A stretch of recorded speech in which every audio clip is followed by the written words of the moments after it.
Welcome to the DD show clips. हमारा उद्देश्य है कि आप कम समय के अंदर ज़्यादा चीज़ें सीख पाओ, तो देखते रहो और सीखते रहो।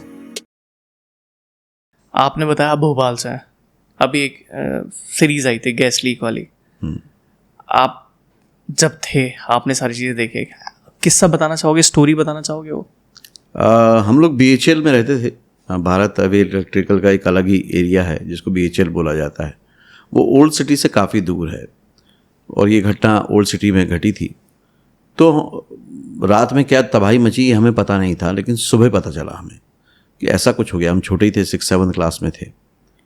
और फिर 4-5 दिन बाद मेरा मौका लगा कि मैं थोड़ा आगे जाके देख पाऊँ। तो जो हमने देखा वहाँ पे वो आज तक मेरे जहन में है। वो सड़कों पे जानवरों की, इंसानों की लाश 5-6 दिन तक भी पड़ी हुई थी और ऐसा लगा था जैसे दुनिया ख़त्म हो चुकी है। आप जहाँ देखो वहाँ तबाही दिख रही थी, बदबू थी और कुछ नहीं था। मतलब शहर एक रात में उजड़ गया था, पूरा उजड़ गया था। ऐसी तबाही मची थी कि रात के रात जो सोए होंगे वो पता नहीं किस उम्मीद से कि सोए होंगे कि सुबह क्या होगा, और रात में ही पूरी दुनिया ख़त्म हो गई। और बहुत ही भयानक मंजर था वो, बहुत ज़्यादा खतरनाक। जिन लोगों ने झेला, जैसे कि मेरी वाइफ बताती हैं, वो ओल्ड सिटी में रहती थी, तो रात को एकदम से खांसी आनी शुरू हुई उनकी मम्मी को। फिर उन्होंने जल्दी जल्दी बच्चों को देखा तो कुछ समझ में नहीं आता, सब बस भाग रहे थे।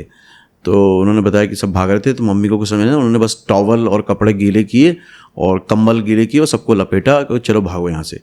और लोग अपना घर बार छोड़ के, सारा सामान छोड़ के भागे हैं, पैदल पैदल भागे हैं, क्योंकि किसी को नहीं मालूम था हो क्या रहा है।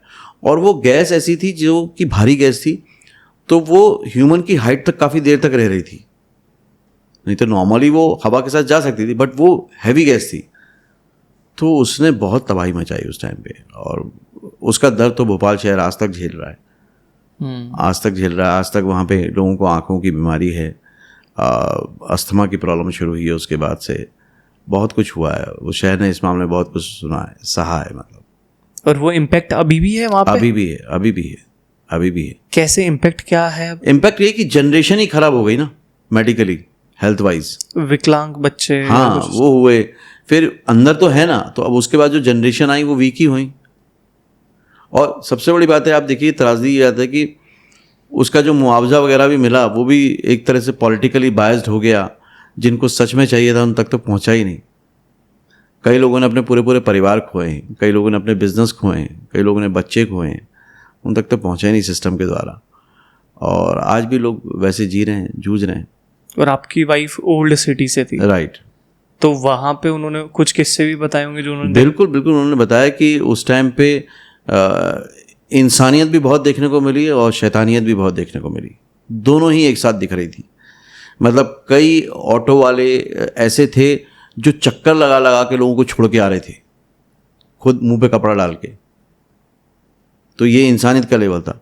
कई ऐसे देखे कि वो ऑटो वाला बैठा रहा है लोगों को कि भाई बूढ़ी औरत को या बच्चों को पहले बैठने दो, और लोग उनको खींच के फेंक रहे हैं उस ऑटो से। मतलब ऑटो वाला इंसानियत दिखा रहा है और पब्लिक आपस में लड़ रही है। तो वो एक साथ मंदिर, क्योंकि मौत एक ऐसी चीज़ है ना जो अच्छे अच्छों को हिला देती है।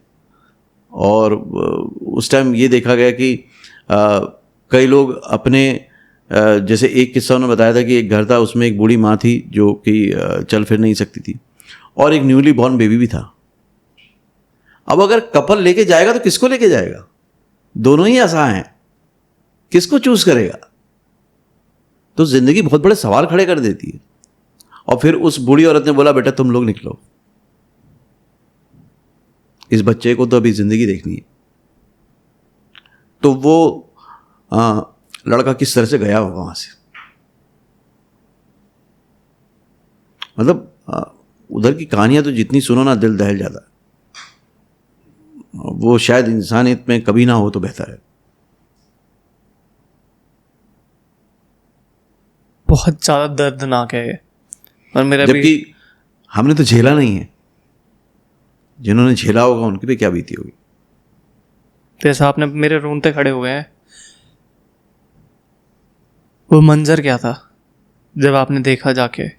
क्या था वहाँ पे ऐसा? मतलब एक 6 क्लास 7 क्लास का बच्चा, मतलब 10-11 साल का बच्चा, चारों तरफ तबाही देख रहा है, जिसकी ज़िंदगी में कभी टेंशन जैसी कोई चीज़ नहीं थी। उसने तो अच्छा ही अच्छा देखा था, अच्छा ही अच्छा सुना था।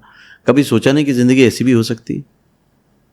गाय भैंसें मरी पड़ी हैं, लोग पड़े हुए हैं, उनके कपड़े पड़े हुए हैं, जूते पड़े हुए हैं, सामान पड़े हुए हैं, और बदबू तो इतनी भयानक थी उस टाइम पे, स्मेल। मुझे याद है कि मैं अपने एक दोस्त के साथ छुप के गया था, क्योंकि माँ बाप तो कहीं जाने दे नहीं रहे थे। लेकिन मेरी थी क्यूरियोसिटी कि मैं जाके देखना चाहता हूँ, क्योंकि लोगों से इतना सुन रहा था, अफवाहें सुन रहा था कि गैस अभी भी लीक हो रही है, अभी भी आ रही है। तो मेरे अंदर का बच्चा तो बोला था कि मैं खुद कैसे बचूंगा, अपने परिवार को कैसे बचाऊंगा। वो डर यहाँ तक आ चुका था कि अभी भी लीकेज हो रहा है, अभी होने वाला है, ये होने वाला है, वो होने वाला है। तो हम लोग, वो होता ना उस टाइम होता है जोश कि नहीं यार फैमिली के लिए कुछ करना है, बचाव करना है। उनको तो मालूम नहीं था, हमको तो मालूम है, तो पहले से पता करो सब क्या करना है। तो हम 2-3 दोस्तों का ग्रुप जाके देख के आया था, लेकिन उसके बाद हम लोग शायद 1-2 महीने तक सो नहीं पाए थे, मुझे याद है। क्योंकि आंखें बंद करो तो वो मंजर सामने आ जाता था, आंखें बंद करो मंजर सामने आ जाता था। क्या आपने अपने कोई परिवार वालों को खोया? नहीं, ये ईश्वरी कृपा रही। लेकिन जिन लोगों को भी खोया वो तो थे शहर के ही।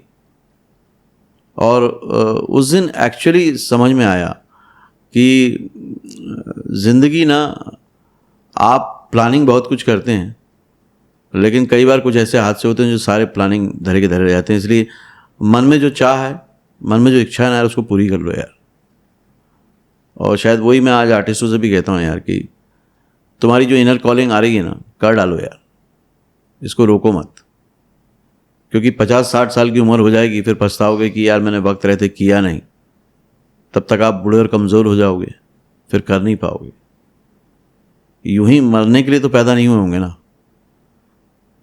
तो कुछ तो करना चाहिए। जो आपका इनर वॉइस कह रहा है वो कर लेना चाहिए। और आपकी जो वाइफ है, उन्होंने अपने परिवार में किसी को खोया? डायरेक्टली तो नहीं, बट हाँ दूर के रिश्तेदारों में कुछ लोगों को खोया उन्होंने। तो उसके बाद क्या बदलाव आया आपकी ज़िंदगी में ये सब देख के? मैं इंसानी रूप से बहुत जुड़ गया लोगों से, मैं ज़्यादा इमोशनल हो गया उसके बाद से। वैसे तो कहते हैं कलाकार होता ही है, लेकिन मैं शायद इंसानियत के और करीब चला गया, क्योंकि वो हादसे ने मुझे पूरी तरह से झकझोर के रखा था कि यार, तब से शायद मैं सोचने लग गया कि यार ये बंदा रात को जब सोया होगा घर में आके, कितना इत्मीनान से सोया होगा कि मैं सुबह उठ के ये करूँगा। ख़त्म हो गया। इसकी वजह से किसी और ने उम्मीद पाली होगी, उसकी उम्मीद ख़त्म हो गई। और जो बचे हैं वो लाइनों में लगे हुए हैं, मुआवजे की, अपने घर को वापस मिलने की, अपने परिवार को ढूंढने की। वो बच के भी कहाँ बच पाए। तो उसने बहुत बदला है, बहुत बदला है। मैंने सीरीज़ देखी है पूरी नेटफ्लिक्स पे जी। और जैसे ही मुझे पता लगा कि आप भोपाल से हैं, तो इसलिए बहुत क्यूरियोसिटी आई कि पूछूं। और वो फैक्ट्री अभी भी यहाँ पे? हाँ फैक्ट्री है, और उसका आसपास का एरिया आज भी वैसा ही है। अभी भी तक भी वहाँ बहुत कुछ हुआ नहीं है। ओके। जो कि बहुत ज़रूरी है कि उसको वहाँ से हटाया जाए, क्योंकि वहाँ की ज़मीन ही ऐसी हो गई है कि बिल्कुल केमिकलाइज हो चुकी है, बर्बाद हो चुकी है। कुछ हो नहीं सकता वहाँ पे? कुछ नहीं हो सकता वहाँ पे।